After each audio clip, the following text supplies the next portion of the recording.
আজকে আপনাদের আইসিটি শিক্ষায় আইসিটি বিষয় কোড 81022207 এই ক্লাসটা থেকে আজকে আমাদের ক্লাসটা নেব। আপনারা সবাই হয়তো মনোযোগ দিয়ে ক্লাসটা শুনবেন, কারণ এটা আইসিটি একটা প্র্যাকটিক্যাল নির্ভর ক্লাস। এটা শুধু লেকচারটা শুনলে আপনাদেরকে তেমন কাজ হবে না, আপনাদের সাথে সাথে ব্যবহারিক ক্লাসটাকেও বা ব্যবহারিক আমি যা দেখাবো করে প্র্যাকটিক্যাল সেটাকে অবশ্যই আপনাদের একটু খেয়াল করতে হবে। আজকে আমাদের আমরা একটু স্ক্রিন শেয়ারিং এ যাই, সবাই আমরা দেখব।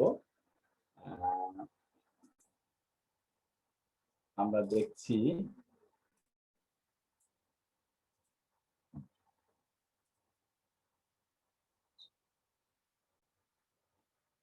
আজকে আমরা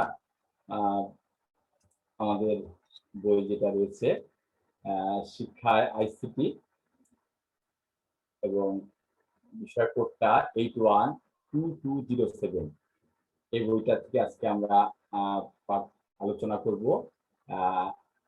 পরিচিতিটা দিচ্ছি, আমি Kumar Das, MSc Dhaka university, diploma in computer science and application, Khulna varsity, Jessore teachers training college, Palbari Jessore. এটুকু জানলেই হবে। আজকে আমাদের ইউনিট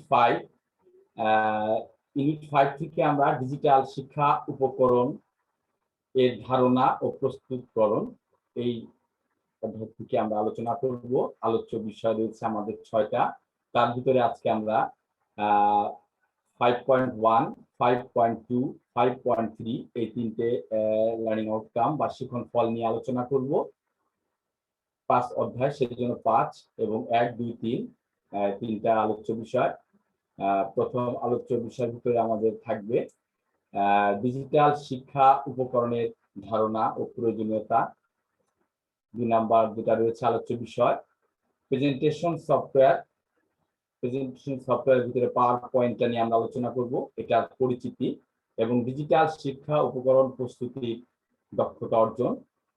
3 নাম্বার শিক্ষণ ফলটা রয়েছে আমাদের স্লাইড যোগ করা, তথ্য বা লেখা যুক্ত করা, সম্পাদন করা। অর্থাৎ আমরা এই তিনটার উপরে আজকে আলোচনা করব। আপনারা অবশ্যই মনোযোগ সহকারে খাতা কলম নিয়ে প্রস্তুত থাকবেন। ফার্স্টে আমরা যেটা আলোচনা আমাদের রয়েছে ডিজিটাল শিক্ষা উপকরণের ধারণা ও প্রয়োজনীয়তা।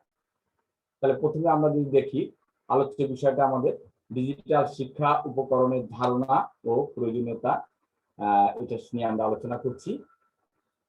প্রথমে আমরা জেনে নিতে হবে আমাদের ডিজিটাল শিক্ষা উপকরণ কাকে বলে। আমরা যদি এটাই না জানি তাহলে আমরা সেই সম্পর্কে ধারণাটা পরিষ্কার হবে না আমাদের। ডিজিটাল প্রযুক্তি ব্যবহার করে শিক্ষণ সহায়ক যে সকল উপকরণ প্রস্তুত করা হয় তাকে ডিজিটাল শিক্ষা উপকরণ বলে। এখন আপনাকে বলতে হবে এই ডিজিটাল উপকরণ কত ধরনের হতে পারে, কি হতে পারে, তার উদাহরণগুলো কি। আপনার মনে প্রশ্ন আসতেছে হয়তো যে ডিজিটাল প্রযুক্তিতে ব্যবহার করবো, শিক্ষা উপকরণ তৈরি করব, এই উপকরণগুলা কি। এগুলো কিন্তু অগণিত, আপনাকে মুখস্থ করে রাখলে কাজ হবে না। আপনি এখানে দেখেন ডিজিটাল প্রযুক্তি ব্যবহার করে শিক্ষণ সহায়ক, অর্থাৎ আপনি এই যে ডেফিনেশনটা রয়েছে এই ডেফিনেশনটার ভিতর থেকে আপনাকে শিক্ষা গ্রহণ করতে হবে। অর্থাৎ ডিজিটাল প্রযুক্তি ব্যবহার করে শিক্ষণ সহায়ক যে সকল উপকরণ, অর্থাৎ শিক্ষার বা শ্রেণীতে পাঠদানের জন্য যে সমস্ত শিক্ষণ সহায়ক উপকরণগুলো আছে সেটা অবশ্যই ডিজিটাল প্রযুক্তি ব্যবহার করতে হবে বা ডিজিটাল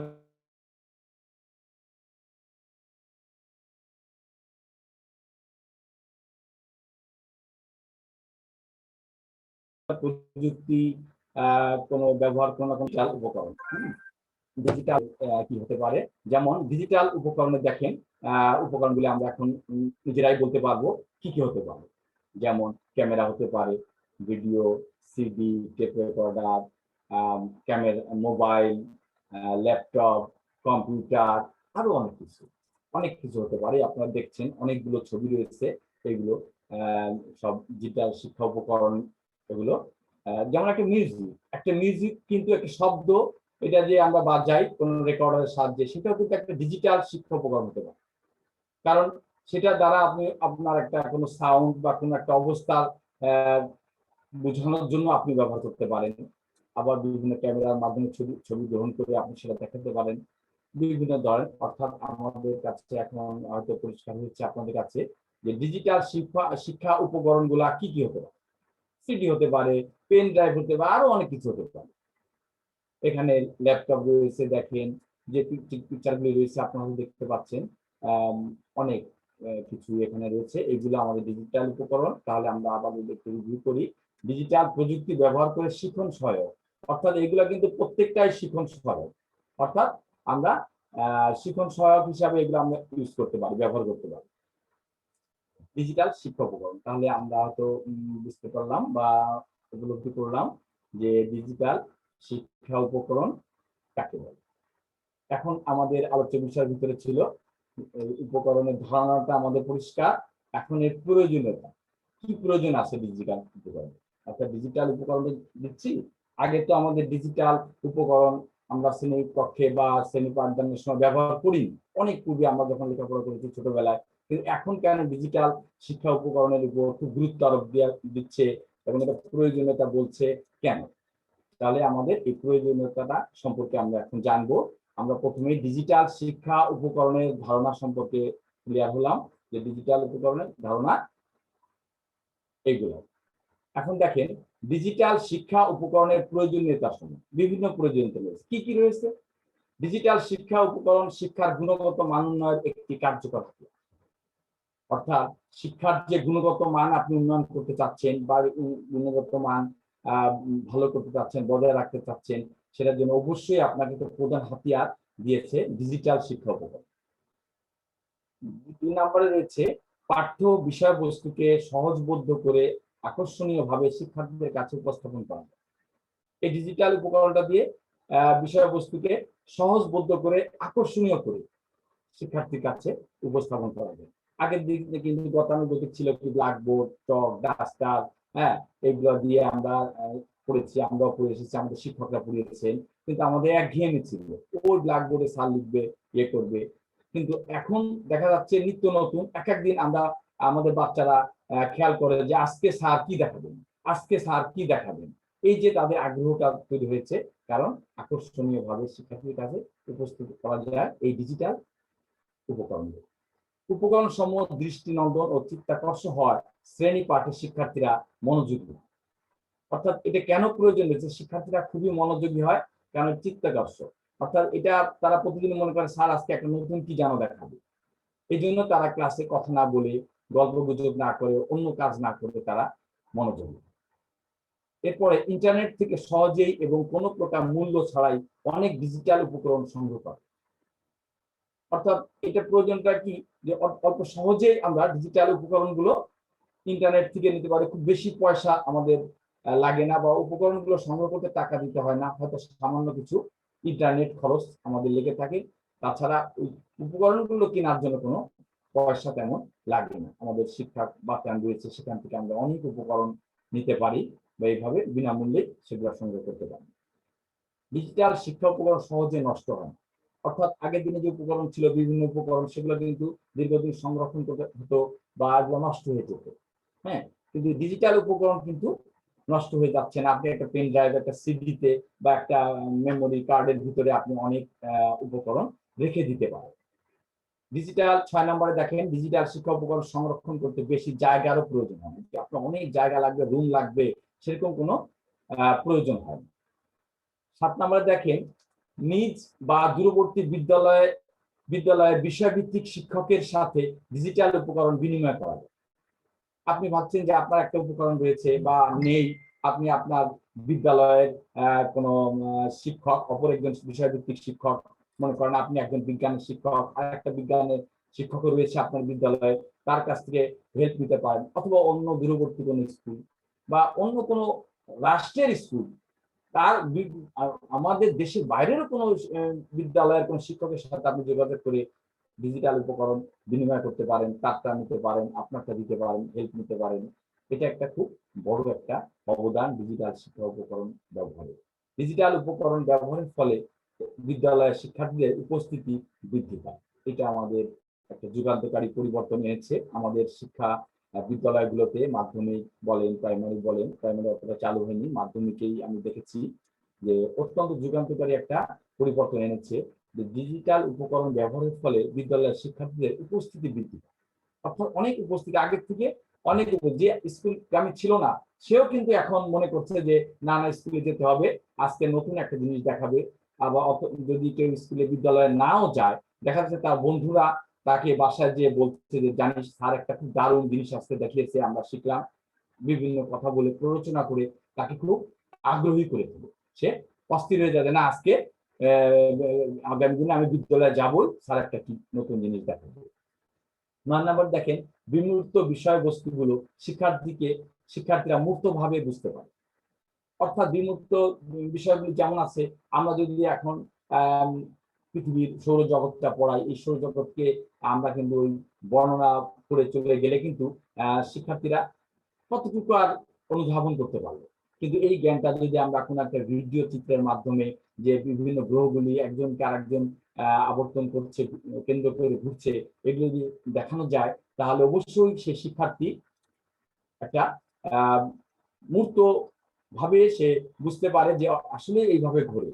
অর্থাৎ যেটা আমাদের ধরাছোঁয়ার বাইরে, যেটা আমাদের হাতের কাছে বা বাস্তবকরণ শিক্ষার্থীর কাছে দেখানো সম্ভব না, সেই জিনিসগুলোকে আমরা ডিজিটাল উপকরণের মাধ্যমে আমরা বাস্তবভাবে বা মুক্তভাবে সেই শিক্ষার্থীকে জ্ঞান দান করতে পারি। 10 নম্বরে রয়েছে অর্থ ও সময়ের সাশ্রয়। অর্থাৎ এই ডিজিটাল উপকরণের ফলে আমাদের অর্থ এবং সময়ের সাশ্রয় হয়। আমরা অল্প সময়ে অনেক কিছু পড়াতে পারি এবং আমাদের অনেক অর্থ খরচ করতে হয় না। মনে করেন একটা বিভিন্ন মডেল বা কিছু তৈরি করতে গেলে কাঠ দিয়ে অনেক কিছু, মিস্ত্রি খরচ লাগে, অনেক কিছু খরচ লাগবে, কিন্তু অনায়াসে একটা ছবি দিয়ে বা একটা ভিডিও দিয়ে সেই উপকরণটা আমরা তৈরি করতে পারি, যাতে আমাদের সবার সেটা অর্থ এবং সময়ের সাশ্রয় হয়। 11 নম্বরে রয়েছে মাল্টিমিডিয়া প্রজেক্টরের সাহায্যে বড় করে দেখানো যায় বলে অধিক সংখ্যক শিক্ষার্থী শ্রেণীতে একসাথে দেখতে, শুনতে এবং বুঝতে পারে। অর্থাৎ মাল্টিমিডিয়া প্রজেক্টরের মাধ্যমে যখন আমরা শ্রেণীকক্ষে বিভিন্ন ডিজিটাল কন্টেন্টের মাধ্যমে আমরা ক্লাস নিয়ে থাকি, তখন আমরা দেখি যে শিক্ষার্থীরা একসাথে অনেক শিক্ষার্থী দেখতে পাচ্ছে। অর্থাৎ ছোট্ট একটা উপকরণ যদি আমরা নিয়ে ক্লাসে পাঠদান করতাম, তাহলে শিক্ষার্থীর পিছনে যে একদম পিছনে বা সর্বশেষ বেঞ্চে যে শিক্ষার্থীরা রয়েছে, সে হয়তো সেরকম ভাবে দেখতে পেত না এবং দেখা যেত যে সে মনোযোগ হারিয়ে ফেলত, যে সামনে যারা রয়েছে তারাই গোল হয়ে ঘিরে স্যারের কাছে দেখছে, ও আমার দরকার নাই, আমি পরে দেখে নেবো, এইভাবে সে হয়তো সে দেখার সুযোগটা পেত না। কিন্তু যখন আমরা প্রজেক্টরের মাধ্যমে, মাল্টিমিডিয়া প্রজেক্টরের সাহায্যে বড় করে স্ক্রিনের মধ্যে আমরা যে ছবিগুলো দেখাচ্ছি বা ভিডিও বা স্থিরচিত্র, সাউন্ড, অ্যানিমেশন, এগুলো যদি আমরা দেখাই, তাহলে একদম শেষ বেঞ্চে যে শিক্ষার্থীরা রয়েছে সেও কিন্তু পরিষ্কার, এবং প্রথম বেঞ্চে যে রয়েছে ঠিক তার মতোই সে দেখতে পায়, শুনতে পায় এবং বুঝতে পারে। 12 নম্বরে রয়েছে ডিজিটাল উপকরণের অ্যানিমেশনের প্রয়োগের ফলে শিক্ষার্থীরা বিষয়বস্তু সম্পর্কে বাস্তব ধারণা লাভ করে। অর্থাৎ যে কোনো অ্যানিমেশন যদি আমরা দিই, যেমন পরাগায়নের যদি একটা ছবি দেখাই, বা যদি কোনো একটা বৃদ্ধি পাচ্ছে, একটা প্রসেস টেলিভিশন হচ্ছে, এই ধরনের একটা কোনো ভিডিও মাধ্যমে যদি আমরা দেখাই, তাহলে অবশ্যই আমরা দেখতে পারবো যে অ্যানিমেশন যদি থাকে, তাহলে অরিজিনালি পরাগায়নটা কিভাবে হয়, অর্থাৎ এক ফুল থেকে আর এক ফুলের যে পরাগ রেণু কি কি মাধ্যমের সাহায্যে মৌমাছি বা প্রজাপতি বা কীট পতঙ্গের মাধ্যমে কিভাবে এক ফুলের স্ত্রী কেশর থেকে আর এক ফুলের স্ত্রী কেশরে চলে যাচ্ছে, এটা আমরা বাস্তবে দেখতে পারি একটা অ্যানিমেশনের মাধ্যমে। অর্থাৎ স্থির যে চিত্র থাকে, স্থির চিত্র চাইতে যদি অ্যানিমেশন থাকে, তাহলে আমরা আরো ভালোভাবে ধারণাটা লাভ করতে বাচ্চাদের দিতে পারি, শিক্ষার্থীদের এই ডিজিটাল উপকরণ বা কন্টেন্ট ব্যবহারের ফলে। 4 নম্বর রয়েছে অল্প সময়ে বিষয়বস্তু সম্পর্কে শিক্ষার্থীদের বাস্তব ধারণা দেওয়া। অর্থাৎ খুব অল্প সময়ে আপনি দেখেন 40 মিনিট 50 মিনিট ক্লাস নিয়ে অনেক লেকচার মেথডে অনেক ক্লাস আপনি দিলেন, কিন্তু দেওয়ার পরে আপনি যদি দেখেন যে অল্প সময় একটা ভিডিও কন্টেন্ট দেখালেন, এতে কিন্তু বাচ্চাটা পুরো বিষয়বস্তু সম্পর্কে একটা বাস্তব ধারণা পেয়ে যাবে। তাহলে আমরা এখন বলতে পারি যে ডিজিটাল কন্টেন্টের উপকরণ মানে শিক্ষা উপকরণ যে প্রয়োজনীয়তা, সে প্রয়োজনীয়তাগুলো অনেক প্রয়োজন রয়েছে। আমাদের গুণগত শিক্ষার মান উন্নয়নে একটি কার্যকর হাতিয়ার হিসাবে ডিজিটাল শিক্ষা উপকরণ ব্যবহার হচ্ছে। এটা আমাদের বিষয়বস্তু ছিল, আলোচ্য বিষয়। তাহলে আমরা যে প্রথম আমাদের 5.1 এর যে বিষয় এটা ছিল যে ডিজিটাল শিক্ষা উপকরণের ধারণা ও প্রয়োজনীয়তা, এই সম্পর্কে আমরা পাঠদান করলাম। আপনারা হয়তো আশা করি আপনারা হয়তো এই দুটা শিক্ষণ ফল সম্পর্কে সমস্ত জ্ঞান লাভ করেছেন। আমি এবার 5.2 অর্থাৎ দ্বিতীয় শিক্ষণ ফল বা আলোচ্য বিষয়তে চলে যাব। দ্বিতীয় আলোচ্য বিষয়টা দেখুন, প্রেজেন্টেশন সফটওয়্যার বা পাওয়ার পয়েন্ট পরিচিতি এবং ডিজিটাল শিক্ষা উপকরণ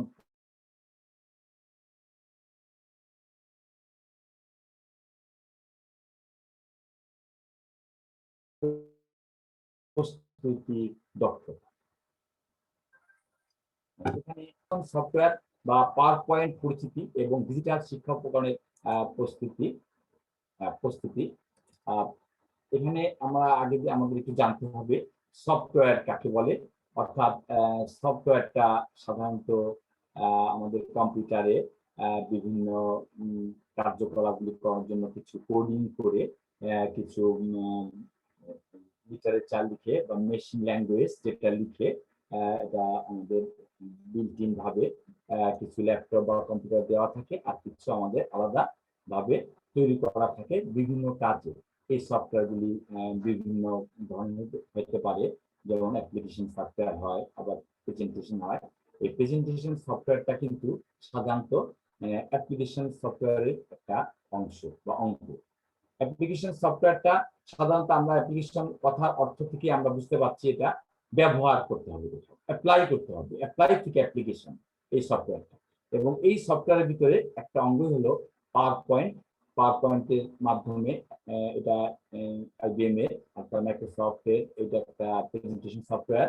আবার আরেকটা রয়েছে অ্যাপেলের কিটোর নামে আরেকটা সফটওয়্যার রয়েছে, এটা প্রেজেন্টেশন সফটওয়্যার। তবে অ্যাপেল সফটওয়্যার বা অ্যাপেল গুলো আমরা কম্পিউটার খুব ব্যবহার হয় না বলে আমরা পাওয়ার পয়েন্টের সাথে বেশি পরিচিত। এবং আমরা সবাই পাওয়ার পয়েন্টের মাধ্যমে প্রেজেন্টেশন বিভিন্ন জায়গায় শ্রেণীকক্ষে বা কোনো অফিস আদালত সেমিনার সিম্পোজিয়ামে উপস্থাপন করে থাকি প্রেজেন্টেশন সফটওয়্যার।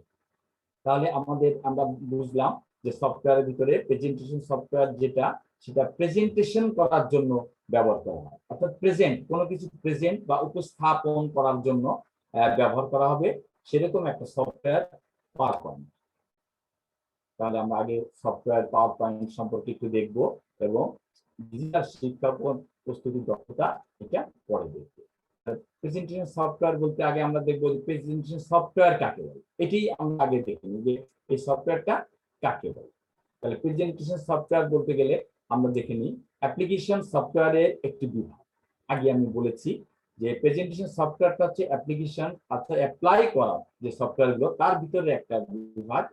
অ্যাপ্লিকেশন সফটওয়্যারের ভিতরে অনেক সফটওয়্যার রয়েছে, ফটোশপ, ওয়ার্ড, এক্সেল, অনেক কিছু রয়েছে, কিন্তু প্রেজেন্টেশন তার একটা অংশ অ্যাপ্লিকেশন সফটওয়্যারের। এটা বিভাগ যা বিশেষভাবে ব্যবহারকারীদের পাঠ্য, চিত্র এবং অডিও ভিডিও একত্রিত করে ধারণাগুলির উপস্থাপনা তৈরি করার জন্য ডিজাইন করা হয়েছে। অর্থাৎ এটা আমরা পরিষ্কার বুঝতে পারছি যে অ্যাপ্লিকেশন সফটওয়্যারটা একটি বিভাগ যা বিশেষভাবে ব্যবহার করে। অর্থাৎ এই যে প্রেজেন্টেশন সফটওয়্যারটা এটা অ্যাপ্লিকেশন সফটওয়্যারেরই একটা অঙ্গ, পার্ট। সেটা কি কাজে ব্যবহার হবে? কোনো ব্যবহারকারী, অর্থাৎ মনে করেন আপনি একজন শিক্ষক হতে পারেন, আপনি একজন ফ্যাসিলিটেটর হতে পারেন, আপনি একজন মাস্টার ট্রেনার হতে পারেন, টিচার ট্রেনার হতে পারেন। আপনার তখন করতে হবে কি, কিছু আপনার সকল কথাই অনেকে আপনার পক্ষে সম্ভব না, সেটার জন্য আপনি কিছু পাঠ্য আপনার বিষয়, কিছু চিত্র অথবা কিছু ভিডিও অডিও ক্লিপ একত্রিত করে আপনি একটা প্রেজেন্টেশন বা আপনার ধারণাগুলি বা আপনি কি বলতে চাচ্ছেন, কি পাঠদান করতে চাচ্ছেন, কি বিষয়ের উপরে আপনি ধারণা দিতে চাচ্ছেন, সেইগুলোকে একত্রিত করে যখন আপনি কোনো সিম্পোজিয়ামে বা কোনো মিটিং এ, কোনো ট্রেনিং এ ব্যবহার করবেন, উপস্থাপন করবেন, সেটার জন্য এই সফটওয়্যারটা ডিজাইন করা হয়েছে। এটা বিশেষভাবে পাওয়ার পয়েন্ট প্রেজেন্টেশন সফটওয়্যার। এই প্রেজেন্টেশন সফটওয়্যারটা আমরা দেখবো যে কিভাবে প্রেজেন্টেশন সফটওয়্যার কাজ করে বা প্রেজেন্টেশন সফটওয়্যারে কি কি লাগে। এখন আমি আপনাদের প্রথমেই প্রেজেন্টেশন সফটওয়্যারের কিছু পরিচিতি দেব। প্রেজেন্টেশন সফটওয়্যারের মধ্যে আমরা আগেই বলেছি যে পাওয়ার পয়েন্ট নিয়ে আমরা আলোচনা করব, অর্থাৎ এই পাওয়ার পয়েন্টের ভিতরে তার যে হোম পেজটা, এটা আমরা কোনটা কি আমাদের কিছুটা জানতে হবে, তা না হলে তো আমরা এই প্রেজেন্টেশন সফটওয়্যারটা চালনা করতে পারবো, অর্থাৎ আমরা পরিচালনা করতে পারবো না। পরিচালনা করার জন্য অবশ্যই আমাদের প্রেজেন্টেশন সফটওয়্যারটা চিনতে হবে, কোন সুইচের কাজ কি, কোন অপশনের কাজ কি, এগুলো আপনাদের আগে জানতে হবে। আমি আপনাদের আগে একটু পরিচিতি করে নিয়ে আমি প্র্যাকটিক্যালি করে দেখাবো যে কিভাবে প্রেজেন্টেশন সফটওয়্যারটা কাজ করতে হবে। আমরা প্রথমে দেখি পাওয়ার পয়েন্ট ফাইল খোলা। আপনি যে পাওয়ার পয়েন্ট, আমি বলেছি যে পাওয়ার পয়েন্ট একটা প্রেজেন্টেশন সফটওয়্যার, যেটা আপনাদের আজকে আলোচ্য বিষয়। এই পাওয়ার পয়েন্ট প্রেজেন্টেশন সফটওয়্যারে আপনি কিভাবে কাজ করবেন। প্রথমে আপনার যে কম্পিউটার বা ল্যাপটপটি রয়েছে, সেটা স্ক্রিনে, মূল যে স্ক্রিনে আপনি চলে যাবেন। স্ক্রিনে যাওয়ার পরে আপনি মাউসের রাইট বাটনটা ক্লিক করবেন, অর্থাৎ আপনার দুইটা বাটন রয়েছে মাউসের, তিনটা বাটন থাকে, একটা লেফট, একটা রাইট, আরেকটি রয়েছে মিডল বাটন। মিডল বাটনটা আপনারা স্ক্রল করলে পেজ আপ ডাউন হয়। রাইট এবং লেফট বাটন প্রেস করে আপনারা বিভিন্ন কাজ করে থাকেন। তার প্রথমে এইখানে কোনো ফাংশন খোলা বা আপনারা তো জানেন যে মাউসের তিনটে বাটন আছে, লেফট, রাইট এবং মিডল। কোন বাটনে কাজ করে কি আপনারা হয়তো অনেকে জানেন, তারপরেও আমি বলছি। মিডল বাটনটা কাজ করে কোনো পেজ আপ ডাউন করার জন্য, স্ক্রল করার জন্য এটা কাজ করে। রাইট বাটনটা কোনো অপশন মানে খোলার জন্য, কোনো প্রোগ্রাম খোলার জন্য কাজ করে। আর লেফট বাটনটা কাজ করবে কোনো নির্দেশ, ওই পেজের ভিতরে কোনো নির্দেশ দেওয়ার জন্য, অর্থাৎ যখন আপনি কোনো ডাইরেক্ট নির্দেশ দিবেন না। রাইট হলো কোনো প্রোগ্রাম বা কোনো অপশন খোলার জন্য।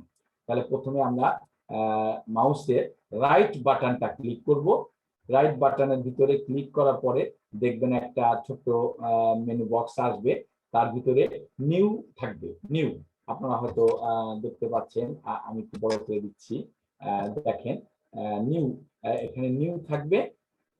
নিউ, এই নিউটা আসার পরে আপনি নিউটাকে আস্তে তো নিউর উপরে মাউসটা রাখবেন, রেখে নিউটাকে ক্লিক করার দরকার নাই। আপনি মাউস পয়েন্টারটা নিউ এর পর রেখে আস্তে আস্তে আস্তে ঘষে ডান দিকে চলে আসবেন, বা আপনি এখানে একটা অ্যারো চিহ্ন দেখেন, এই অ্যারো চিহ্নের উপরে এটা ক্লিক করবেন। সেই ক্লিকটা করবেন অবশ্যই লেফট আর রাইট না, লেফট ক্লিক করবেন। লেফট মাউসে লেফট ক্লিক করার পরে দেখবেন এইরকম আরেকটা মেনু বক্স খুলে যাবে। এই মেনু বক্সটা খুলে যাওয়ার পরে আপনি আগের যে মেনু বক্সটা, তার থেকে নতুন যে মেনু বক্সটা, সেখানে আসার সময় আস্তে করে ঘষে ঘষে আসবেন। আপনি এইভাবে ঘুরে আসবেন না, বা এইভাবে ঘুরেও আসবেন না।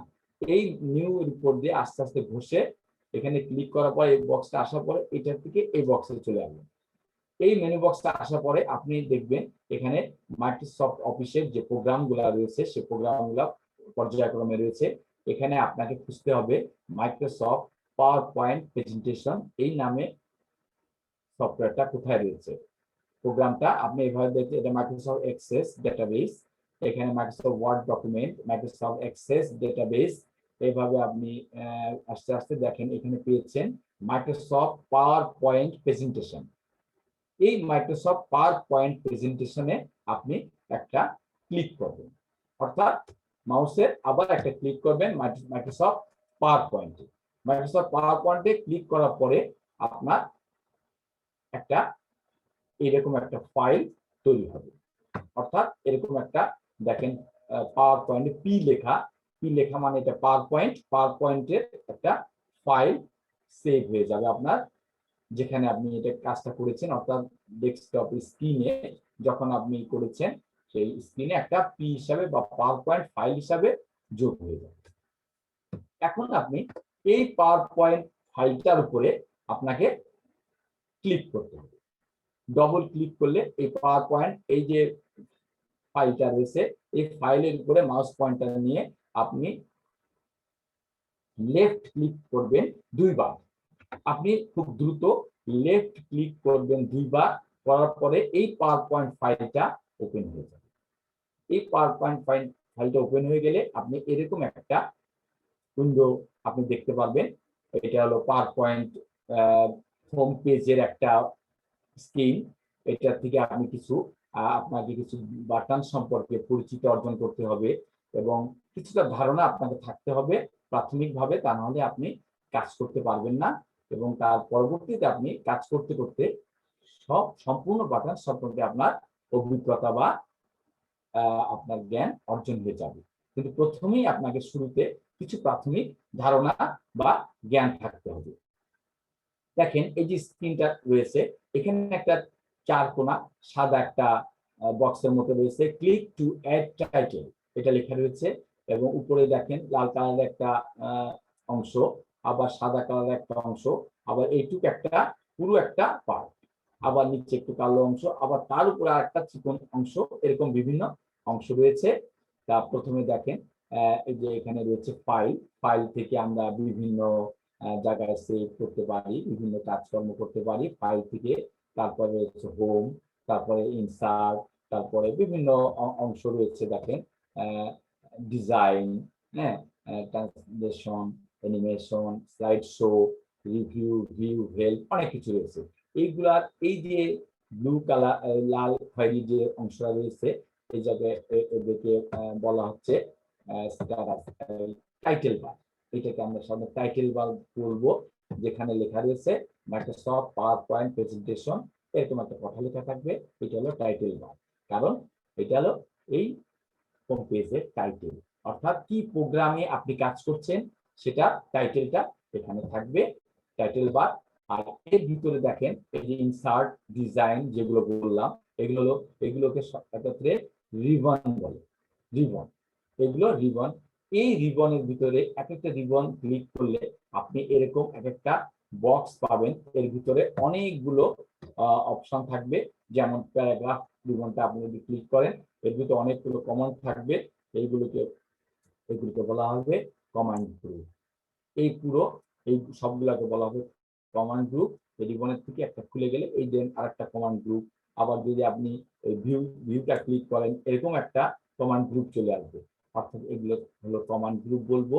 আর এই বাম পাশে 1 নম্বর 2 নম্বর 3 নম্বর ছোট ছোট চারকোনা সাদা বক্সের মতো আসতে থাকবে, সেগুলোকে স্লাইড বলবে, স্লাইড ভিউ। এগুলো স্লাইড, অর্থাৎ আপনি কয় নম্বর স্লাইডে কাজ করছেন বা এখানে যে স্লাইডটা দেখা যাবে সেটা এখানে কালো হয়ে থাকবে। এরকম 1 2 3 4 অনবরত যতগুলো স্লাইডে আপনি কাজ করবেন সেগুলো আসবে। কাজটা করবেন এই উপরে। আর এই সাদা জায়গা অংশের উপরে এই জায়গাকে বলা হচ্ছে ওয়ার্কিং উইন্ডো, অর্থাৎ এই সাদা জায়গাটা হচ্ছে ওয়ার্কিং উইন্ডো, কারণ এখানে আপনার সমস্ত ওয়ার্ক করতে হবে। অর্থাৎ এই ওয়ার্কিং উইন্ডোতে আপনি যত আপনার লেখা, অ্যানিমেশন, ছবি, অ্যাড সবকিছু করবেন, এর বাইরে এইসব জায়গায় করলে দেখা যাবে না। এরপর নিচে রয়েছে স্ট্যাটাস বার, এটা স্ট্যাটাস বার এবং এইখানে এই তিনটে রয়েছে হলো ভিউ বাটন, অর্থাৎ আপনি যে কাজটা করলেন সেটা ভিউ করার জন্য আপনাকে অবশ্যই এই দেখেন একটা মতো রয়েছে, একটা চৌকো রয়েছে, এগুলো ভিউ বাটন। অর্থাৎ স্লাইড শো যখন আপনি করবেন তখন এটা ক্লিক করলে আপনার যে কাজগুলো এতক্ষণ সেগুলো শো হবে, শো হতে থাকবে।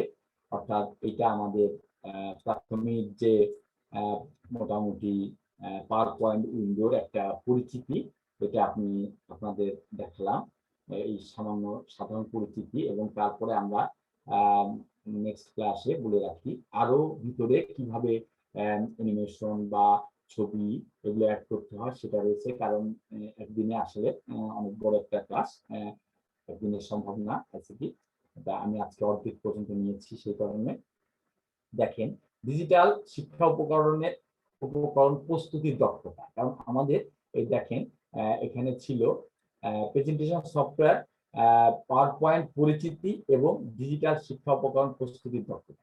অর্থাৎ আপনাদেরকে আমি এতক্ষণ প্রেজেন্টেশন সফটওয়্যার বা পাওয়ার পয়েন্ট পরিচিতিটা সম্পর্কে বলেছি। এবার আমি আপনাদেরকে বলবো যে ডিজিটাল শিক্ষা উপকরণ প্রস্তুতির দক্ষতা, অর্থাৎ আপনাকে কি কি দক্ষতা অর্জন করতে হবে এই পাওয়ার পয়েন্ট প্রেজেন্টেশনটা তৈরি করার জন্য। আপনাকে তো কিছু দক্ষতা পূর্বের থেকে অর্জন করতে হবে, তা নাহলে তো আপনি এই ডিজিটাল প্রেজেন্টেশন বা ডিজিটাল যে কন্টেন্টটা সেটা তৈরি করতে পারবেন।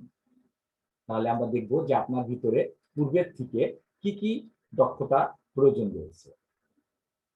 তাহলে আমরা যাব এখন ডিজিটাল শিক্ষা উপকরণ প্রস্তুতির দক্ষতা কি কি। এই দক্ষতার ভিতরে আমরা দেখতে পাচ্ছি যে 1 নম্বরে রয়েছে ডিজিটাল দক্ষতায় ডিজিটাল শিক্ষা উপকরণের প্রস্তুতির জন্য নিম্নোক্ত দক্ষতা সমূহ অর্জন করতে হবে আপনাকে, জরুরি আপনার জন্য। যেমন 1 নম্বরে রয়েছে 1 নম্বরে দেখেন বাংলা ও ইংরেজিতে টাইপ করা এবং প্রয়োজনীয় সম্পাদন করা। আপনাকে অবশ্যই প্রথমে কন্টেন্ট তৈরি প্রথমেই আপনাকে বাংলা ও ইংরেজিতে টাইপ করা জানতে হবে এবং সেটা এডিট করা অর্থাৎ সম্পাদন করা, অর্থাৎ বানান যদি ভুল হয় সেটা কারেকশন করা, কিভাবে কারেকশন করতে হয়, কিভাবে মাঝখানে দেখা যাচ্ছে আপনি 1 পৃষ্ঠা টাইপ করেছেন, মাঝখানে একটা ওয়ার্ড ভুল হয়ে গেছে, সেই পুরোটা না মুছে মাঝখান থেকে সেই ওয়ার্ডটাকে কিভাবে আপনি সংশোধন করবেন, বা ইংরেজি ওয়ার্ড বেলাতে তাই কোনটা ক্যাপিটাল লেটার বা স্মল লেটার হয়ে গিয়েছে, এই সমস্ত সম্পাদন করা বা কোনো লাইন সংযোগ করা বা কোনো লাইন মুছে ফেলা, এইগুলো সম্পর্কে আপনার সমস্ত ধারণা থাকতে হবে। এরপরে নতুন স্লাইড যোগ করা, আপনাকে নতুন স্লাইড যোগ করতে হবে, কারণ আপনি তো একটা স্লাইডে আপনার শেষ করতে পারবেন না, আপনাকে অনবরত অন্তত 10টা 12টা 15টা প্রয়োজন অনুযায়ী স্লাইড সংযুক্ত করে আপনার উপস্থাপনাটা সাজাতে হবে। সেজন্য নতুন স্লাইড কিভাবে যোগ করতে হয় এটা আপনাদেরকে দেখতে হবে। এরপরে 3 নাম্বার রয়েছে তথ্য বা লেখা যুক্ত করা এবং সম্পাদন করা। এটা বলেছি যে কিভাবে তথ্য, কিছু ছবি হতে পারে, লগো হতে পারে, বিভিন্ন লেখা হতে পারে, বিভিন্ন আর্টিকেলের অংশ বিশেষ হতে পারে, এইগুলো কিভাবে আপনার সেই পেজে বা আপনার পাওয়ার পয়েন্ট প্রেজেন্টেশনে আপনি যুক্ত করবেন এবং সেটা সম্পাদন করবেন, সেটা আপনাকে জানতে হবে। ছবি ও আকৃতি যুক্ত করা এবং ফরম্যাট করা, আপনি আপনার প্রেজেন্টেশনে অবশ্যই আপনাকে স্থিরচিত্র বা বিভিন্ন আকৃতি বলতে দেখা যাচ্ছে সিম্বল বা ইমেজ, বিভিন্ন আকৃতি, দেখা যাচ্ছে তীর চিহ্ন প্রয়োজন হবে, এই তীর চিহ্নটা আপনার লাগবে, দেখা যাচ্ছে একটা বৃত্তর প্রয়োজন আছে, এখানে একটা বৃত্ত, অর্থাৎ বিভিন্ন শেপ বা আকৃতি আর বিভিন্ন ছবি, এগুলো কিভাবে আপনার প্রেজেন্টেশনে যুক্ত করবেন এবং আবার প্রয়োজন নেই কিছুক্ষণ পর দেখলেন আপনি যে আপনার এখানে প্রয়োজন নেই, তখন আপনি ফরম্যাট করে দিলেন, এটাও আপনাকে জানতে হবে যে আপনি ইনপুট করলে কিন্তু ফরম্যাট করতে পারছেন না, সেটা হবে না। এরপর 5 নম্বর দেখেন অ্যানিমেশন যোগ করা এবং নিয়ন্ত্রণ করা, আপনাকে অবশ্যই আপনার প্রেজেন্টেশনে কোথাও কোথাও অ্যানিমেশন দিতে হতে পারে, সেই অ্যানিমেশন কিভাবে আপনি দেবেন এবং সেটা কিভাবে কন্ট্রোল করবেন, সেই অ্যানিমেশনটা কন্ট্রোল বলতে বোঝাচ্ছে টাইমিং কিভাবে করবে, অনবরত চলবে নাকি 1 মিনিটে থেমে যাবে নাকি 2 মিনিটে থেমে যাবে, সেই এটা আপনাকে কন্ট্রোল করতে হবে, যে অ্যানিমেশন দিলেই হবে না, সেটা যেন তার নির্দিষ্ট সময় বা নির্দিষ্ট অবস্থার পরে বন্ধ হয়ে যায় বা চালু হয়, এটা আপনাকে জানতে হবে। 6 নম্বরে রয়েছে অডিও, ভিডিও, চার্ট ও গ্রাফ যুক্ত করা ও ফরম্যাট করা, ঠিক একই রকমের বিভিন্ন অডিও ক্লিপ বা ভিডিও ক্লিপ বা কোনো চার্ট বা গ্রাফ বিভিন্ন যুক্ত করা বা ফরম্যাট করা, এগুলো আপনাকে জানতে হবে। 7 নম্বরে রয়েছে স্মার্ট আর্ট সংযোজন ও সম্পাদন করা, স্মার্ট আর্ট অর্থাৎ আমাদের স্মার্ট আর্ট কাদেরকে বলছে, আমাদের বিভিন্ন গ্রাফিক্স বা বিভিন্ন আর্ট আমাদের এই কম্পিউটারে কিছু গ্যালারিতে দেওয়া থাকে। সেই গ্যালারি থেকে আপনি স্মার্ট আর্ট আপনার প্রয়োজন মতন একটা টেলিফোনের ছবি আপনি নিয়ে নিলেন। হয়তো আপনি মনে করেন একটা টেলিফোনের ছবি লাগবে আপনার, আপনি স্মার্ট আর্ট পাচ্ছেন না, স্মার্ট আর্ট থেকে নিয়ে নিলেন। বা একটা প্লেন বিমানের ছবি আপনি নিতে পারেন, সেটা আপনি স্মার্ট আর্ট থেকে অবশ্যই আপনি এটা নিতে পারবেন। 8 নম্বরে রয়েছে টেবিল সংযোজন এবং সম্পাদন করা। এটা অত্যন্ত গণিতের যে শিক্ষকরা রয়েছেন তাদের জন্য অত্যন্ত জরুরি এই কথাটি।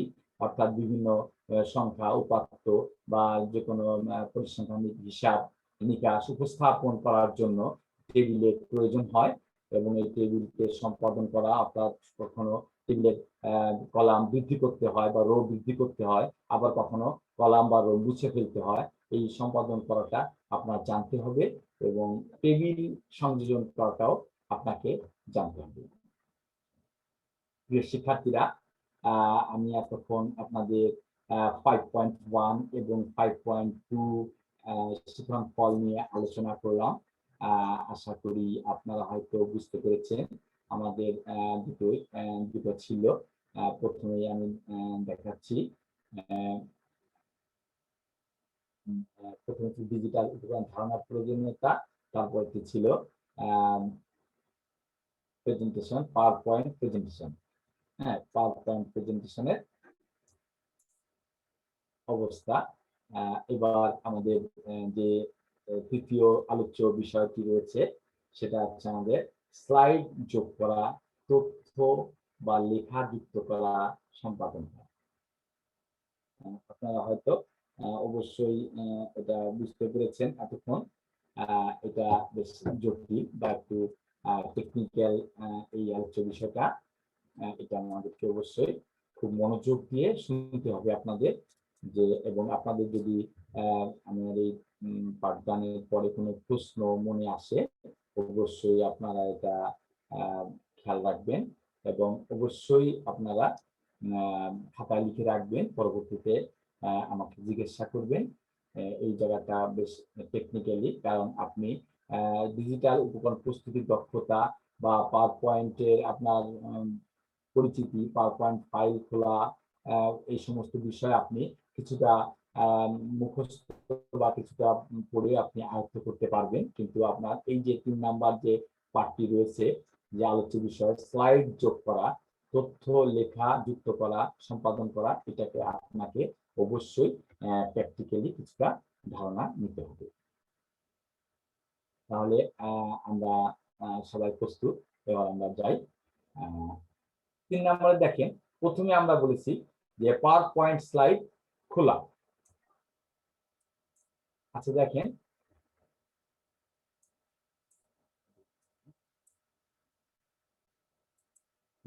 পাওয়ার পয়েন্টে নতুন স্লাইড যোগ করা। এখানে আমরা দেখছি যে পাওয়ার পয়েন্টে নতুন স্লাইড আমরা যোগ করব কিভাবে। এই নতুন স্লাইড যোগ করতে গেলে পাওয়ার পয়েন্ট আমি আগে আপনাকে দেখেছি, যখন আপনি রাইট ক্লিক করে একটা পাওয়ার পয়েন্ট করবেন, তখন অবশ্যই আপনাকে একটা পেজ ওপেন হবে। সেই পেজটা হলো অবিকল এইরকম একটা পেজ ওপেন হবে, অর্থাৎ এরকম একটা পেজ ওপেন হবে। এই পেজটা ওপেন হওয়ার পরে আপনি বাম পাশে দেখেন নিউ স্লাইড লেখা। নিউ স্লাইড লেখা আমি বড় করে দিচ্ছি, দেখেন নিউ স্লাইড। এই নিউ স্লাইডের উপরে আপনি যখন মাউসটা নেবেন তখন দেখা যাচ্ছে, দেখেন নিউ স্লাইড, Ctrl+M, আপনি কন্ট্রোলটা চেপে ধরে রেখে বড় হাতের M চাপ দিলেই নতুন একটা স্লাইড চলে আসবে। অথবা আপনি এখানে মাউস পয়েন্টের লেফট বাটনটা ক্লিক করতে পারেন। ক্লিক করলে আপনার একটি স্লাইড বক্স আসবে। কি বক্স আসবে দেখেন। এরপর যদি আপনি এই নিউ স্লাইডের উপরে ক্লিক করেন তাহলে দেখবেন এরকম একটা বক্স চলে এসেছে। এরকম একটা ড্রপ ডাউন মেনুর মতো আসবে। এই মেনুতে আপনার দেখেন 9টি স্লাইডের আকৃতি বা নমুনা দেওয়া রয়েছে। এই নমুনার গুলোর ভিতরে আপনি কোন ধরনের স্লাইড পছন্দ করছেন। এখানে আছে টাইটেল স্লাইড। এখানে দেখেন প্রত্যেকটা স্লাইডের নিচে লেখা আছে যে আপনি টাইটেল দিবেন 2টা, নাকি একটা টাইটেল আর নিচে একটু ছবি দিতে চান, বা 2টাই টাইটেল দিবেন, বা দেখা যাচ্ছে যে উপরে একটা বড় টাইটেল হবে কিন্তু দুইটা ছবি থাকবে, বা দুইটা টাইটেল হবে দুইটা ছবি, এরকম বিভিন্ন রকমের অপশন আছে। আবার দেখা যাচ্ছে না, আমি কোনো রকম বাউন্ডেন্সের ভিতরে যাব না, আমি একটা ক্লিন নিব এবং তার ভিতরে আমার ইচ্ছা অনুযায়ী করব, সেটাও হতে পারে। এটা তারপরে আপনি এখান থেকে যে কোনো 9টা স্লাইড থেকে যে কোনো একটা স্লাইড বাম মাউসের বাম বাটনটা ক্লিক করবেন। ক্লিক করার পরে দেখবেন এরকম একটা পেজ চলে আসবে, সেখানে রয়েছে ক্লিক টু অ্যাড টাইটেল, অর্থাৎ আমি প্রথমটা ক্লিক করেছি, অর্থাৎ এই যে দেখেন এখানে আছে এই প্রথমটা ক্লিক করেছি, অর্থাৎ আপনাদের দেখাচ্ছি এই যে টাইটেল স্লাইড, এটাকে আমি ক্লিক করেছি। এটাকে ক্লিক করার পরে দেখেন এরকম একটা স্ক্রিন চলে আসবে, বড় একটা ওয়ার্ক এরিয়া, আর এখানে একটা ছোট্ট চরকোনা আছে, অর্থাৎ 1 নাম্বার স্লাইড, এটা দেখাচ্ছে আপনার 1 নাম্বার স্লাইড উপস্থিত। এরকম একটা পেজ চলে আসবে। এরপরে আপনি এই স্লাইডে এই জায়গায় লিখতে হবে। আর লিখতে হলে প্রথমেই দেখেন আপনাকে এখানে যে ফন্ট আছে, ফন্টে আপনাকে ক্লিক করে মাউসের লেফট বাটনটা ক্লিক করে আপনাকে একটা ড্রপ ডাউন মেনু আসবে, সেখান থেকে নিকোস ব্যান ফন্টটাকে সিলেক্ট করতে হবে। অর্থাৎ আপনি প্রথমে এই ফন্ট থেকে এটা ছোট বাটনটা ক্লিক করে একটা ড্রপ ডাউন মেনু আসবে, ড্রপ ডাউন মেনুর পরে আপনাকে নিকোস ব্যান, এই নিকোস ব্যান অর্থাৎ নির্বাচন, আপনারা সবাই জানেন এটার ডিভিয়েশনটা নির্বাচন কমিশন সচিবালয় বাংলাদেশ, এটা নিকোস ব্যান নামে পরিচিত। এটা হলো ইউনিকোড একটা ফন্ট, অর্থাৎ এটা ওয়েবে দেখা যাবে, অন্য ফন্টগুলি অনেক সময় ওয়েবে দেখা নাও যেতে পারে, কিন্তু এটা ইউনিকোড ফন্ট হওয়াতে নিকোস ব্যান্ডটাকে আপনার সিলেক্ট করতে হবে, তাহলে আপনি যে কোনো ওয়েবে বা যে কোনো জায়গায় যান সেটা মানে ফন্টটা ভেঙে যাবে না বা দেখার জন্য কোনো প্রবলেমও হবে না। এই নিকোস ব্যান্ড সিলেক্ট করার পরে এই নিকোস ব্যান্ডের উপরে একটা মাউস ক্লিক করবে, ওই সেই লেফট বাটন মাউসের, এরপর দেখেন নিকোস ব্যান্ড সিলেক্ট হয়ে গেছে এই জায়গাটা, এবং আপনি তখন একটা টাইটেল এই বক্সের ভিতরে যখন আপনি লিখবেন তখন এই বক্সটা হাইলাইট হবে, চারদিকে দেখেন বলের মতন হয়েছে, ওই একটা হাইলাইট হবে। হাইলাইট হওয়ার পরে দেখেন আপনি একটা এখানে লেখেন মুজিব শতবর্ষই আমরা লিখলাম, কারণ এখন মুজিব বর্ষ শতবর্ষই চলছে, এটা আমরা লিখলাম। অর্থাৎ দেখেন এই বক্সের ভিতরেই লেখা হলো, নিচের বক্সের ভিতরে কিন্তু লেখা হয়, কারণ আমার মাউসের কার্সরটা এখানে ক্লিক করেছি, সেজন্য মুজিব শতবর্ষে এই বক্সে লেখা আছে, এই বক্সে কিন্তু এখনো বলছে ক্লিক টু অ্যাড সাবটাইটেল। এখন যদি আমরা নিচে লিখতে হয় তাহলে নিচে আমাদের মাউস পয়েন্টারটা ক্লিক করতে হবে, তাহলে এটা দেখেন এটা এবার হাইলাইট হয়েছে, এখানে আমরা এখন লিখলাম সকল শিক্ষককে করোনা ভাইরাসে টিকা নিতে হবে, যে কোনো একটা লিখলাম, এটা উপযোগী লেখা সেজন্য লিখেছি। এটা করার পরে দেখেন যে আপনি দুইটা হয়ে গেল, অর্থাৎ দুইটা টাইটেল বক্সে আপনি এটা উপরে লিখবেন, উপরেরটা যখন টাইপ করবেন তখন উপরটাকে সিলেক্ট করে নিতে হবে বক্সটা, আর নিচের বক্সে যখন লিখবেন তখন নিচের বক্সটা আপনাকে সিলেক্ট করে নিয়ে তার ভিতরে আপনি লিখবেন, এবং অবশ্যই বাম পাশে ফন্ট নিকোস ব্যান সিলেক্ট করতে হবে। এভাবে আপনি স্লাইড যোগ করলেন এবং স্লাইডের ভিতরে লিখলেন। এবার দেখেন এই স্লাইডটা লেখার পরে আপনাকে অবশ্যই পাওয়ার পয়েন্টে স্লাইড শো করে দেখতে হবে যে আপনারা দেখছে কিনা। আপনি এই দেখেন উপরে যে এখানে রিবনটা রয়েছে তার ভিতরে স্লাইড শো একটা কথা রয়েছে, আপনি এখানে ক্লিক করেও আপনি এখান থেকে স্লাইড শো করতে পারেন। আবার দেখা যাচ্ছে নিচেও একটা জায়গা রয়েছে, নিচের থেকেও আপনি করতে পারেন। এখানে দেখেন একটা কাপের মতো একটা জিনিস রয়েছে, এই যে কাপ, পেয়ালার মতন, এখানেও যদি আপনি ক্লিক করেন তাহলে আপনার স্লাইড শোটা শুরু হবে। অর্থাৎ দুইটা স্লাইড শো দুই জায়গাতে আপনি করতে পারেন, এখান থেকেও করতে পারেন। আবার যদি মনে করেন না আমি রিবনের উপরে যে স্লাইড শোতে ক্লিক করে আমি এখান থেকে করব, তাও আপনি করতে পারেন। অর্থাৎ আপনার সম্পূর্ণ প্রেজেন্টেশনটা তৈরি হওয়ার পরে আপনাকে স্লাইড শো করে দেখতে হবে যে কিরকম হলো বা কি হলো। তাহলে আমি এবার আপনাদের একটু সামান্য একটু একটু প্র্যাকটিক্যাল করে দেখাচ্ছি, আপনারা একটু মনোযোগ সহকারে দেখবেন। এতক্ষণ আমি মানে রিটেনটা দেখালাম বা পাওয়ার পয়েন্ট প্রেজেন্টেশনের সাহায্যে দেখলাম, এখন আপনারা দেখাচ্ছি যে কিভাবে আপনি দেখবেন। আমি স্ক্রিন শেয়ারিংটা অফ করছি, প্র্যাকটিক্যালে যাচ্ছি।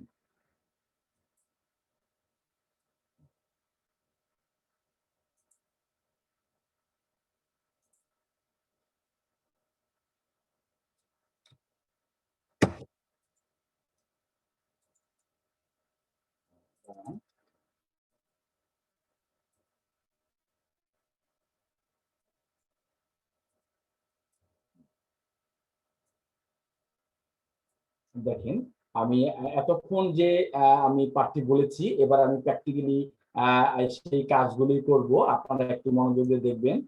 যাদের কোনো বুঝতে সমস্যা ছিল, হয়তো আশা করি আমি এবার আপনাদের কাছে আরো পরিষ্কার হয়ে যাবে। আমি বলেছিলাম প্রথমে আপনার ল্যাপটপ বা কম্পিউটারের স্ক্রিনটা অন করে আপনার মাউসে যে মাউসটা দেখছেন, মাউসের রাইট বাটনটা ক্লিক করবেন। রাইট বাটন ক্লিক করলে দেখেন এরকম একটা মেনু চলে আসলো। এই মেনু থেকে নিউ এর উপরে যেতে বলেছিলাম। নিউ এর উপরে গিয়ে আস্তে এইভাবে ঘষে নিয়ে আসতে বলেছিলাম। আপনি এভাবে যদি ঘুরায় আনতে যান, তাহলে দেখেন অফ হয়ে যাবে বা চলে যাবে। আপনাকে নিউ এর উপরে গিয়ে আস্তে এই পাশে ঘষে আপনি এবার এই ডান দিকের যে ড্রপডাউন মেনুটা, এর ভিতরে আস্তে আস্তে আস্তে আস্তে মাইক্রোসফট পাওয়ার পয়েন্টে আপনি চলে যাবেন। এই মাইক্রোসফট পাওয়ার পয়েন্ট ওপেন হলে আমি বলেছিলাম যে একটা এরকম মাইক্রোসফট পাওয়ার পয়েন্টের একটা ফাইল আপনার ডেস্কটপে সেভ হয়ে যাবে। এবার আপনি এই পাওয়ার পয়েন্ট, এই ফাইলটার উপরে পি লেখা, পিতে পাওয়ার পয়েন্ট, এই পাওয়ার পয়েন্টের ফাইলটার উপরে আপনি মাউসটি কার্সরটা রেখে লেফট বাটনটা দুইবার ক্লিক করবেন। লেফট বাটন, রাইট কিন্তু না, রাইট একবারই দিয়েছেন। লেফট বাটনটা করার পরে এই দেখেন অরিজিনালি একটা এই সেই ওটার মতন একটা পাওয়ার পয়েন্টের ফেস চলে আসছে। এখন আপনাকে আমি বলেছিলাম যে আপনি যদি এই দেখেন, এই যে রিবন, এই সমস্ত সবকিছু রয়েছে, কমান্ড গ্রুপ বিভিন্ন রয়েছে। এখন দেখেন আপনাকে নিউ স্লাইড যোগ করতে হবে। নতুন একটা স্লাইড আপনি যোগ করবেন। নিউ স্লাইড আমি বলেছিলাম এই যে বাম পাশে দেখেন নিউ স্লাইড লেখা আছে, এখানে আগে মাউসের একটা বাটন ক্লিক করবেন। করার পরে দেখেন এই যে 9টা আসছে।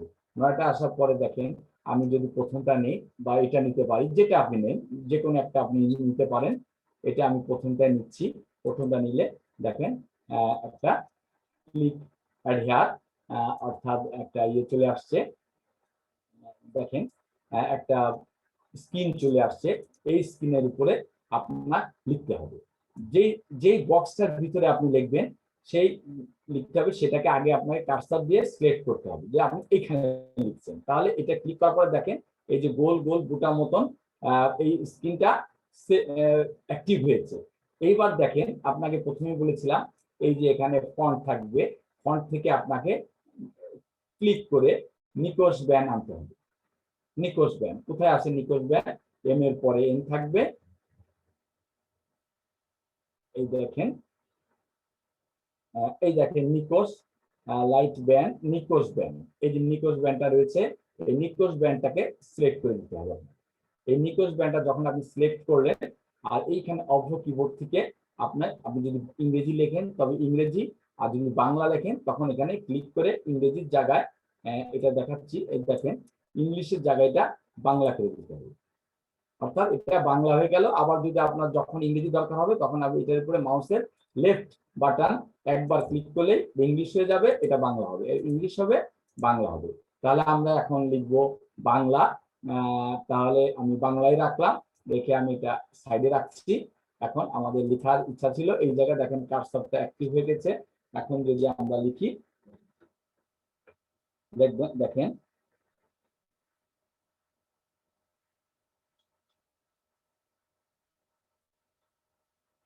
দেখেন আমরা প্রথমে লিখলাম বাংলাদেশ, একটি কথাটি লিখলাম, অর্থাৎ এটা আমাদের লেখা হয়ে গেল। কিন্তু এই যে নিচের বক্সটি রয়েছে দেখেন এটা কিন্তু হয়নি, এখানে হয়নি। যদি এখানে লিখতে হয় তাহলে আপনার কার্সরটা আবার এখানে সিলেক্ট করতে হবে। দেখেন সিলেক্ট করার সাথে সাথে আপনার এখানে এই যে ফন্টটা আবার চেঞ্জ হয়ে গেছে, আবার আপনাকে নিকোশ ব্যানে আনতে হবে, কারণ এটা এই এরিয়াটা নিকোশ ব্যানে হয়েছে কিন্তু নিচের বক্সটা নিকোশ ব্যানে সিলেক্ট হয়নি। এখানে আবার লিখতে পারেন, যদি আমরা লিখে আমরা মুজিব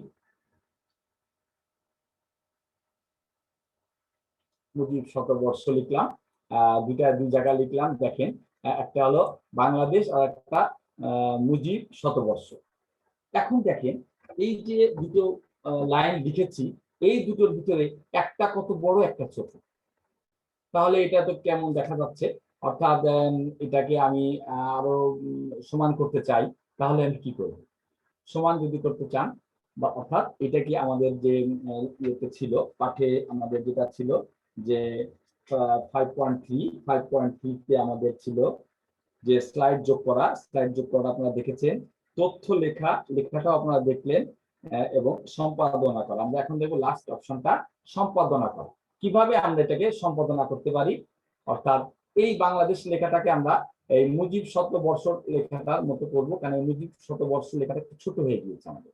তাহলে প্রথমে আমরা এই লেখাটা উপরে ক্লিক করে মাউসের লেফট বাটন চেপে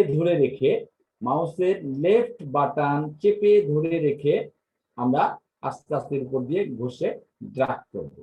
অর্থাৎ এটাকে একটা ধূসর বর্ণের বা ব্লু বর্ণের এগুলো একটু ড্রাগ হয়ে, একে ড্রাগ করা বলে, অর্থাৎ সিলেক্ট হলো এই লেখাটুকু, যেটুকু আমরা করবো সেটুকু।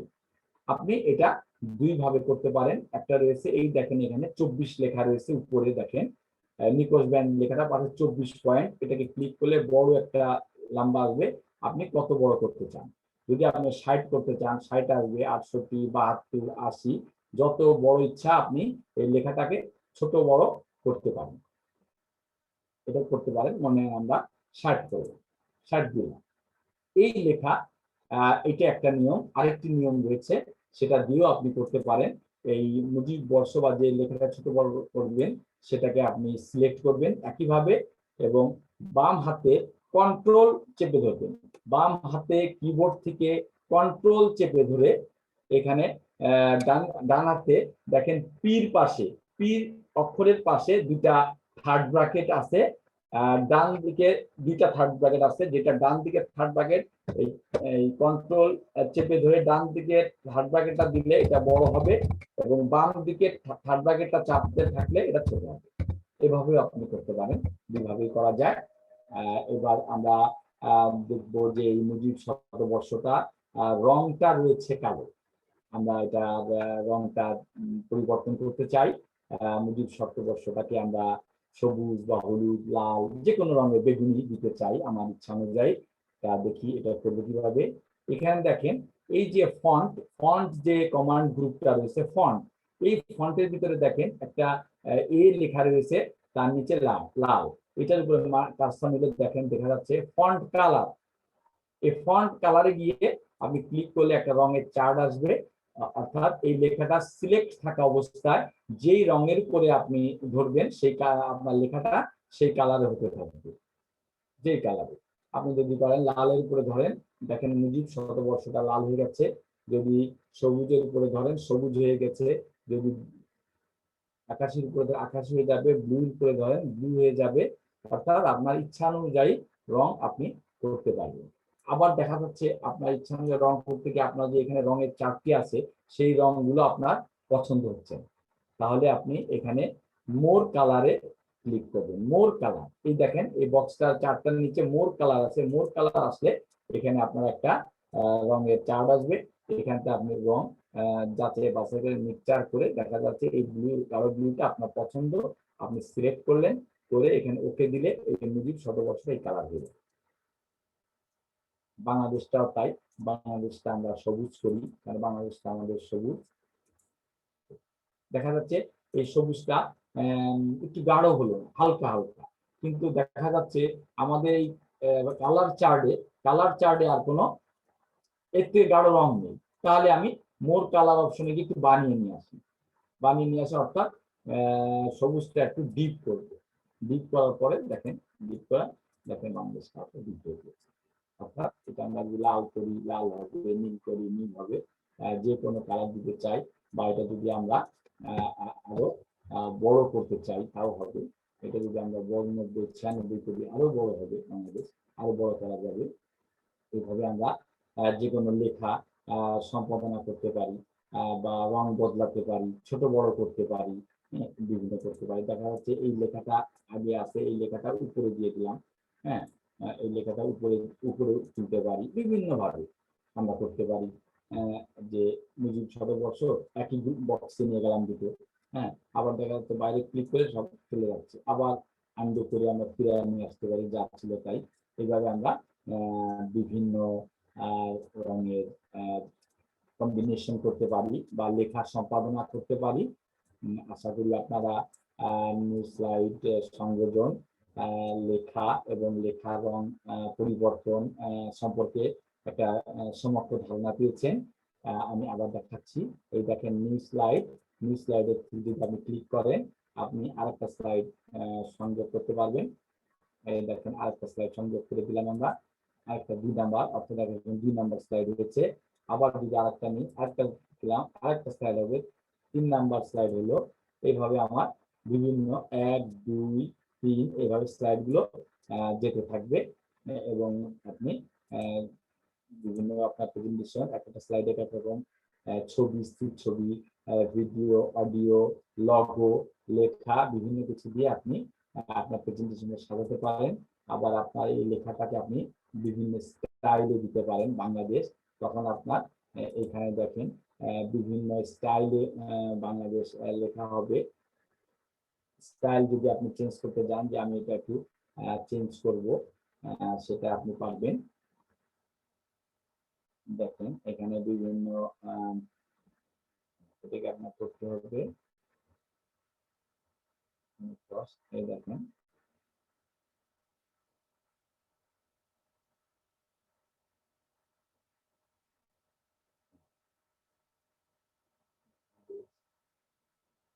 বিভিন্ন স্টাইলে আপনাকে করলে এটা চেঞ্জ হয়ে যাবে। যেমন এটা আপনি পেঁচানো হাতের করলেন, পেঁচানো হাতের হয়ে যাবে, বিভিন্ন স্টাইল আপনি করতে পারেন, তখন আর নিকোষ ব্যান থাকবে না। কিন্তু ইউনিকোড হিসাবে অবশ্যই আপনাকে নিকোষ ব্যানে করতে হবে, কারণ ইউনিকোড ব্যানে করলে আপনার এই কন্টেন্টটি বাংলাদেশের যে কোনো কেউ যে কোনো প্রান্ত থেকে এটা ওয়েবে দেখতে পারবে, সঠিকভাবে বানানোর কোনো পরিবর্তন হবে না, নষ্ট হবে না। আমি আশা করি আপনারা হয়তো আজকে পাঠ থেকে বুঝতে পেরেছেন, বা আমি যত সম্ভব আপনাদের চেষ্টা করেছি বোঝানোর, আপনারা কত বুঝতে পেরেছেন এটা আপনাদের অনুধাবন করতে পারলেন, চেষ্টা করেছি। আপনারা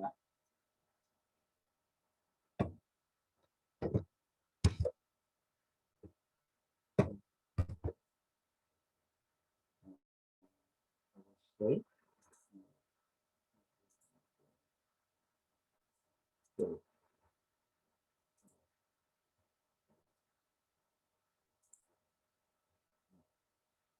আপনারা তো দেখছেন বাংলাদেশের বিভিন্ন লেখা, এবং এর ভিতরে আরেকটা বলে দিচ্ছি যে এখানে দেখেন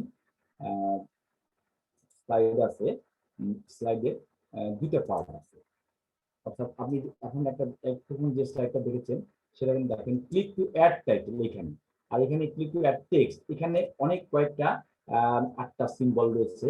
এই সিম্বলের ভিতরে আপনি বিভিন্ন ছবি, অ্যানিমেশন সব দিতে পারেন। এখানে আপনি টাইটেল লিখলেন, আপনি একটা টাইটেল লিখলেন এখানে, মনে করেন আপনি একটা টাইটেল করে নিয়ে আসলে টাইটেল লিখলেন, এখানে আপনি টাইটেলটা লিখলেন, এখানে আপনি টাইটেল লিখলেন, কিন্তু এখানে আপনি দেখা যাচ্ছে একটা ছবি বা ইমেজ দিবেন, তাহলে দেখেন এখানে ইমেজ, চ্যাট চ্যাট রয়েছে, মানে চার্ট রয়েছে, গ্রাফ যদি আপনি দিতে চান দিতে পারবেন, ছবি দিলে দিতে পারবেন, অনেক কিছুই আপনি এই জায়গা থেকে দিতে পারবেন, দিয়ে এখানে আপনি দিতে পারেন। অর্থাৎ বিভিন্ন একটা ছবি দিলেন, তার বর্ণনা এখানে, এভাবে আপনি আপনার প্রেজেন্টেশনটাকে সাজাতে পারবেন, যাতে আপনার অথবা হয় শ্রেণী পাঠদান সফল হয় এবং আপনি যাতে অল্প সময়ে বা অতি অনায়াসে শ্রেণীতে পাঠদান করতে পারেন এবং ডিজিটাল শিক্ষা উপকরণ যে কতটা গুরুত্বপূর্ণ ভূমিকা রেখেছে